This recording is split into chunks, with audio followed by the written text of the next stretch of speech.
குறைந்த காலம் சாதிக்க தேவையில்ல. நாம் நரகத்தை விட்டும் நம்ம பாதுகாத்துக் கொள்றதுக்காவது உலகத்தில் அமல் செய்வோம். குடும்பத்துக்கு பிள்ளைகளுக்கு படிப்பை தொழிலை கொடுத்த நாம் மார்க்கத்தை கற்றுக் கொடுப்போம். அல்லாஹோடு நெருங்குவோம், அல்லாஹோடு தொடர்பாகுவோம், அல்லாஹ்வுக்கு வழிபடுவோம். மௌத்து எப்ப வரும் என்று தெரியாது. கைசேதமான விடயம் என்ன தெரியுமா? கைசேதமான விஷயம் என்ன தெரியுமா? கடைசியாக சொல்லி முடிக்கிறேன். சில ஆம்பளைகள் பள்ளிக்கு வராங்க.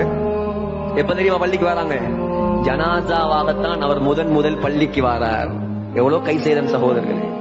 உயிரோடு இருக்கும் போது பள்ளிக்கு கூப்பிட்டு வரல.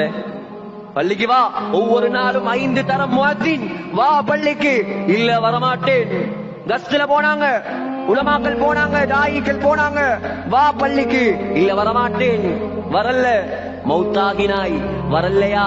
காலையும் கையையும் கட்டி கொண்டு வருவான் பள்ளிக்கு. கால கைய கட்டி கொண்டு வந்து வைப்பார்கள். உலகத்துல உயிரோடு இருக்க போல வரலையா? எவ்வளவு கைசேதம்!